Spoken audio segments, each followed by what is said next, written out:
Monsieur le secrétaire général, distingués invités, mesdames et messieurs.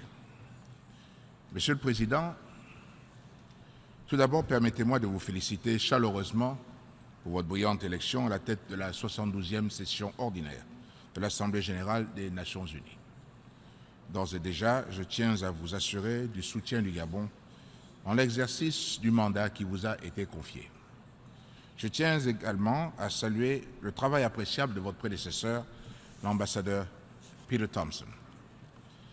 C'est enfin un privilège pour moi que d'adresser mes chaleureuses félicitations au nouveau secrétaire général, M. Antonio Guterres. Je reste persuadé que sa riche et longue expérience est un atout appréciable pour la conduite de notre organisation. Et je me réjouis de l'accent particulier qu'il a mis sur la prévention des conflits lors de son discours inaugural. Monsieur le Président, le thème du débat général de la présente session, priorité à l'être humain, paix et vie décente pour tous sur une planète préservée, est au cœur même de nos priorités. Ce thème rappelle à chacun d'entre nous la place que l'homme doit occuper dans nos actions respectives et l'obligation qui nous incombe de concilier le développement, la paix durable à la préservation de l'environnement pour les générations actuelles et à venir. Il nous revient donc à tous d'agir afin de façonner une humanité où, pour chaque personne, la vie décente sera une évidence. À propos de la paix, il s'agit, avec la sécurité, de préalables nécessaires au développement de l'Afrique et de mon pays. À cet égard, l'Afrique continuant à concentrer l'essentiel du travail du Conseil de sécurité, mon pays réitère ici son adhésion à la position africaine en faveur d'une présence permanente de l'Afrique au Conseil de sécurité. Monsieur le Président, autant la paix internationale est essentielle, autant la paix et la sécurité intérieure constituent les ingrédients de base de développement et de la participation de tous au débat démocratique. Pays marqué du sceau de la paix, le Gabon tient à demeurer ce havre de fraternité et de solidarité qu'il a toujours été. Voilà pourquoi j'ai convoqué au début de cette année un dialogue politique auquel j'ai invité toutes les forces vives de la nation. Tous ceux qui ont pris part ont pu débattre sans tabou de tous les sujets et des réformes souhaitables pour notre pays et sont parvenus à des compromis, certes difficiles, mais dynamiques et nécessaires sur les modes de scrutin, l'organisation électorale ou l'organisation des pouvoirs. Du reste, la mise en œuvre des conclusions du dialogue politique a déjà débuté par la composition récente d'un nouveau gouvernement qui intègre des représentants aussi bien de l'opposition que de la société civile.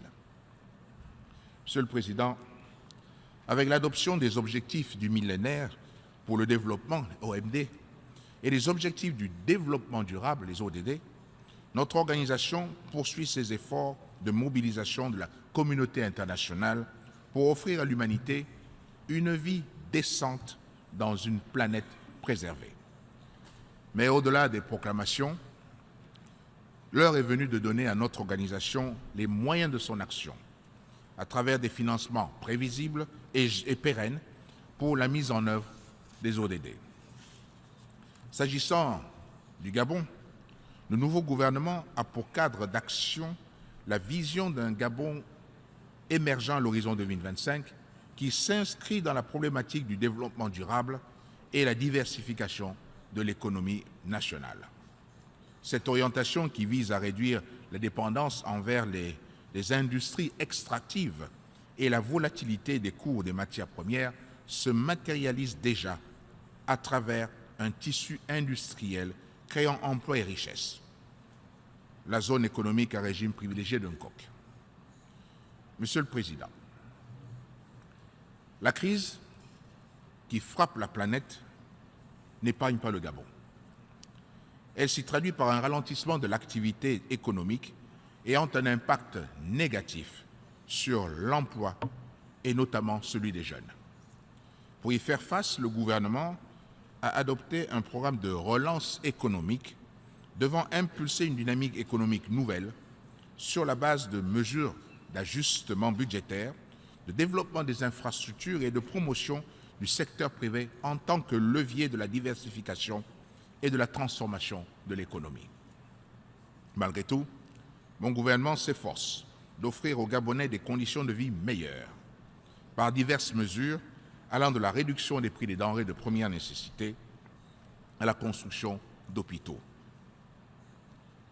Dans le même ordre d'idées, j'ai initié un programme pour l'égalité des chances qui doit permettre à tous les Gabonais de partir avec les mêmes moyens sur le chemin de l'accomplissement personnel et collectif, de même que j'ai inscrit l'autonomisation de la femme dans l'agenda gouvernemental. L'avenir de notre planète, Monsieur le Président, dépendra pour beaucoup de notre détermination à honorer les engagements souscrits au titre de l'accord de Paris lors de la COP 21. Nous n'avons pas le droit de décevoir les espoirs placés par nos peuples lors de ce moment historique, car les défis posés par le réchauffement climatique ne sont pas qu'écologiques. Ils sont aussi politiques, sécuritaires et économiques. Nous avons d'autant moins le droit de décevoir ces espoirs que la réalité que nous voulons nier nous rattrape tous les jours, plus brutalement à travers toutes les catastrophes naturelles de ces derniers jours. C'est le lieu pour moi d'exprimer la sympathie et le soutien moral du peuple gabonais aux pays victimes des derniers ouragans et cyclones, de même que pour les victimes du tremblement de terre au Mexique. Pour sa part, le Gabon ne déviera pas de sa trajectoire. Nos politiques publiques continueront à s'inscrire dans la logique d'une gestion responsable et durable de nos ressources. C'est dans cet esprit que mon pays vient de créer 20 aires marines protégées qui s'ajoutent aux 13 parcs nationaux terrestres. Par ailleurs, j'ai instruit le gouvernement de renforcer la politique de reboisement pour la pérennisation de nos forêts.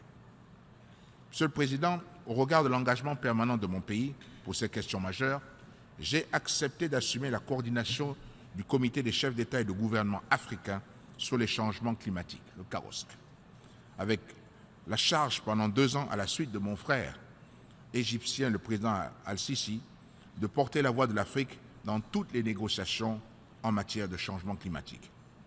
Sur le plan sous-régional, mes pairs m'ont aussi confié la présidence en exercice de la Communauté économique des États de l'Afrique centrale, la CEAC, avec la mission de conduire un processus de réforme institutionnelle de cet outil important de l'intégration régionale. À cet égard, notre détermination à asseoir une intégration économique dynamique dans notre sous-région est d'autant plus grande que nous avons cerné la nécessité d'un co-développement pour faire face aux aléas du marché international. Monsieur le Président, notre organisation, à travers son bureau de Libreville, appuie l'Afrique centrale pour faire face aux défis de la paix et la sécurité dans son espace géographique. C'est ainsi que les pays membres de la CEAC ont confirmé leur détermination ferme à combattre l'hydre terroriste sous toutes ses formes, quelles qu'en soient les motivations. À cet effet, la stratégie antiterroriste sous-régionale de l'Afrique centrale, récemment confirmée à Yaoundé au Cameroun, et qui s'arrime à celle de l'Union africaine, traduit notre engagement à venir à bout de ce mal. C'est donc le lieu de saluer l'organisation imminente d'un sommet conjoint CEAC-CEDEAO sur cette question que j'ai toujours appelée de mes vœux et dont le Conseil de sécurité s'est également fait écho dans sa résolution 2349. Comme je salue par ailleurs l'initiative prise par les pays du G5 Sahel de mettre sur pied une force sous-régionale pour lutter efficacement contre le terrorisme et toutes les autres menaces à la paix et à la sécurité. Monsieur le Président, il s'agit d'un combat multiforme et de longue haleine qui nécessite coopération entre États et solidarité aux victimes de la barbarie. la réponse militaire ne saurait être exclusive. C'est pourquoi j'en appelle à l'application des dispositions pertinentes de la résolution 2199 du Conseil de sécurité afin de réduire les sources de financement de ces réseaux criminels. Outre le terrorisme, une grave menace pèse sur de nombreux pays dont le mien, le braconnage. À ce sujet, mon pays est co-auteur d'une importante résolution visant la mise en commun de nos efforts en vue d'endiguer ce phénomène qui décime la faune et la flore et entretient la déstabilisation dans certaines régions, notamment en Afrique. La mise en œuvre rapide des recommandations formulées dans le cadre de cette résolution me paraît indispensable et devra nous conduire à rechercher le juste équilibre entre la protection de la nature et la survie des populations locales, principales victimes du braconnage. Monsieur le Président, parmi les situations préoccupantes en Afrique, celle en République centrafricaine requiert notre attention soutenue. Le Gabon maintient pour sa part une présence dans ce pays frère au sein de la MINUSCA. J'invite les différents partenaires à soutenir le plan d'action de la CEAC et de la CEMAC, ainsi que le programme de démobilisation, désarmement et de réinsertion, DDR. De même, il est souhaitable de lever l'embargo sur les armes, exclusivement pour le gouvernement légal et légitime de la RCA, afin de lui permettre de rétablir la sécurité et son autorité sur l'ensemble du territoire national. Monsieur le Président, la résilience et la défiance affichées par les forces négatives qui sévissent en RDC, en RCA et dans d'autres parties de la sous-région d'Afrique centrale puisent leurs forces dans l'exploitation illicite des ressources naturelles du sous-sol, de la flore et de la faune. Les mesures internationales prises contre le commerce illicite des dites ressources doivent être appliquées si l'on veut lutter contre les groupes armés qui perpétuent ces activités criminelles. Agir en faveur de la paix passe aussi par l'élimination des armes de destruction massive en appliquant les instruments internationaux pertinents. Monsieur le Président, certaines parties du Moyen-Orient sont le théâtre de graves menaces à la paix et à la sécurité internationale, causées par des nébuleuses terroristes. Il s'agit notamment du prétendu État islamique qui accentue l'instabilité en Syrie et en Irak. Mais pour autant, il ne faut pas oublier la question palestinienne, qui quant à elle demeure une épine au pied de la communauté internationale.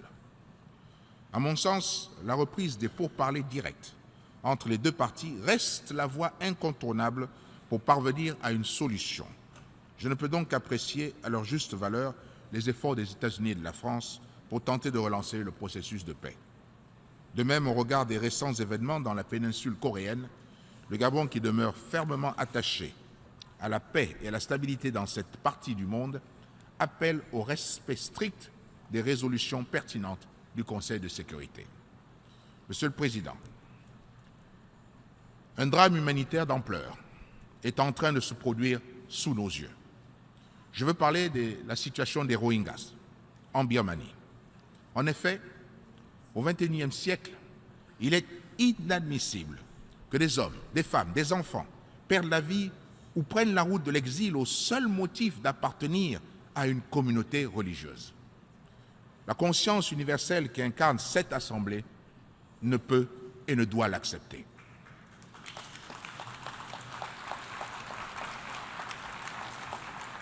Enfin, et à propos de la solidarité internationale et de la justice, il me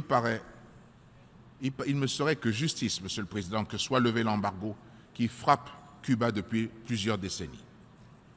Monsieur le Président, notre organisation souffle aujourd'hui sa 72e bougie. Sa vocation universelle s'est solidement affirmée. Et je ne doute pas que notre organisation, en s'appuyant sur notre détermination collective, pourra venir à bout des défis multiformes actuels à la paix et à la sécurité dans le monde. C'est pourquoi donner la priorité à l'être humain pour la paix et la vie décente pour tous sur une planète préservée n'est plus une ambition, mais un impératif collectif. Je vous remercie.